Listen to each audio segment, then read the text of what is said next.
Hello, today we're going to be looking at the Pali alphabet and its pronunciation.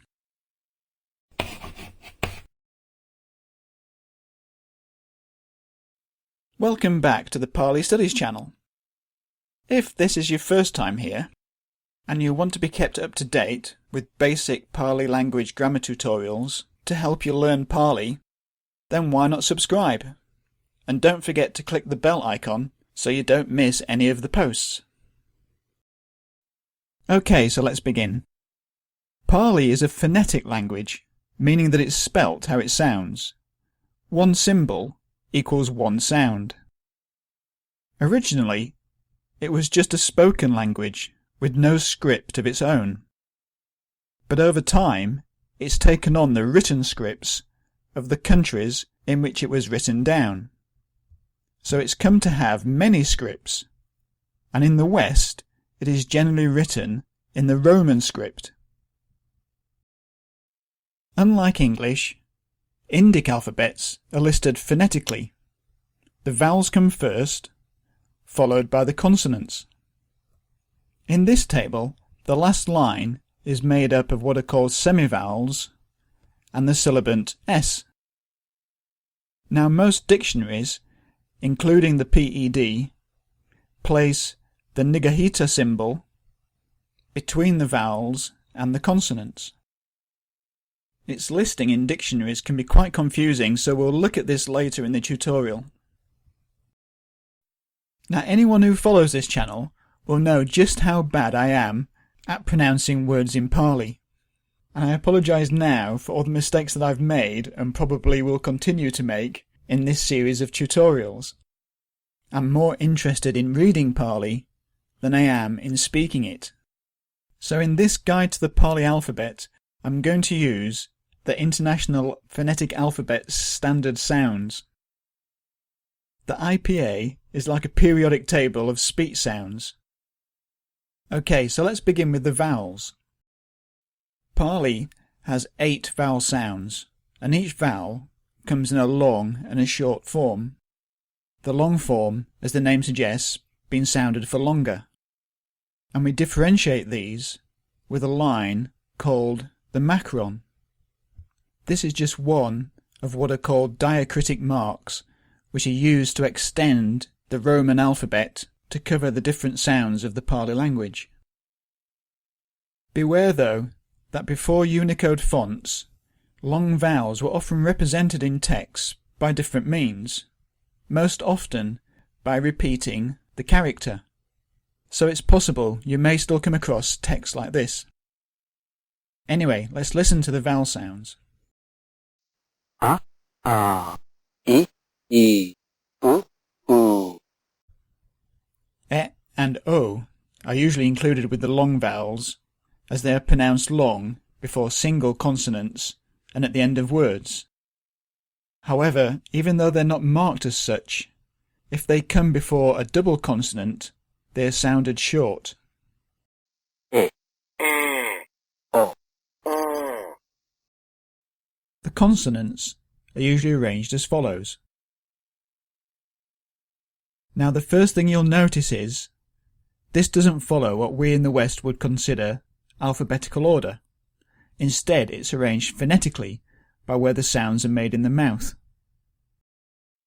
Each row represents a position in the mouth where the sound is made, starting with the gutturals at the back of the throat and working forward through the palatals, the retroflex, the dentals, to the labials made with the lips. The columns in the table are divided into unvoiced, voiced, and nasals. Voiced just means to make a vibration, a buzz in the vocal cords. So the sound k is unvoiced, whereas g is voiced. An interesting way to tell the difference is if you block your ears and make a k sound and then a g, you'll hear the difference as the vocal cords resonate up through the jawbone. Both the voice and the unvoiced sounds have an aspirated variant too. This means just to add an exhalation of air at the end, like a fricative, breathy These sounds can be quite tricky for a native English speaker, as we often tend to slightly aspirate our consonants. For instance, when we say key, and also the aspiration of the voiced sounds also has to be voiced, and this is quite unusual for an English speaker. Nasals, as the word implies, involves an opening of the passage to the nose and allowing a slight vibration in the nasal cavity. Another major difference to English is, with Pali being phonetic, every letter has a single unique sound, and that sound largely remains the same no matter where it appears in the word, with only a few exceptions, like with the vowels e and o that we've just seen. So it's important to note that the aspirates, although represented by a consonant followed by a H, this indicates a single letter and sound. So the TH is T, and never Th, and the PH is P, and never F, as it is in English. Now I'm sure if you've read any guide on the Pali language before, you'll be familiar with the technique of using English words as examples of letter sounds. But in this tutorial I'm going to do something a little different. To add another dimension which I think will help you, I've opted for graphics from the University of Glasgow's Seeing Speech Lab. So let's work through the consonant sounds. The gutturals are formed at the back of the mouth, and these are also called velars. Ka, ka, ga, ga, nga. The palatals are made with the back of the tongue touching the palate or the roof of the mouth. cha, cha, Ja, ja, nya. Now Pali has two types of D and T sound. The retroflex, sometimes also called cerebral, and the dental. The retroflex requires the curling back of the tongue slightly. English T and D are very close to this. cha, cha, ja, ja. Na. With the dental, the tongue is touched on the tooth ridge, just behind the teeth. English has no real counterpart, but the French T and D are much more dental. da, da, da, da, na, And the labials formed with the lips make a slight plosive sound. pa, ba, ba, ba, ma. Finally, there are the semivowels. These are half consonant, half vowel, and although called vowels, they're actually consonants. Ha, ya, ra, la, wa.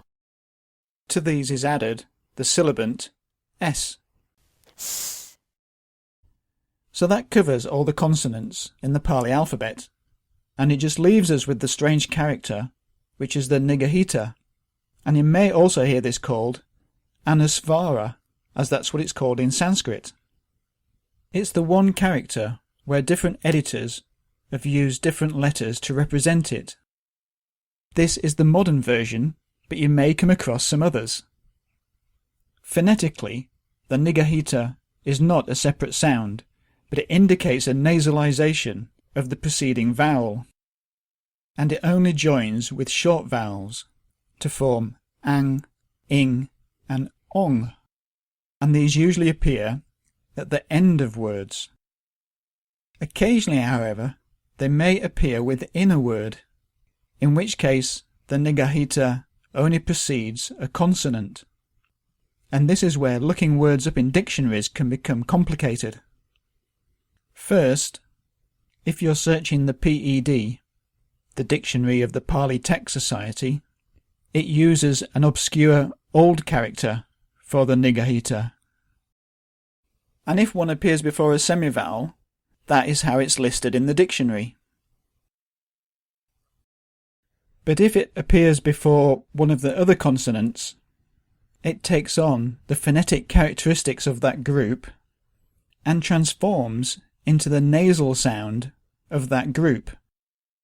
The important point to take away from this is that some texts may use the niggahīta consonant combination, but the dictionary will always use the nasal character. So keep your eyes out for that one. And if you didn't know that, then check out my blog. I have a whole post on how the niggahīta is handled by dictionaries, and feel free to check out my other Pali grammar tutorials on this channel.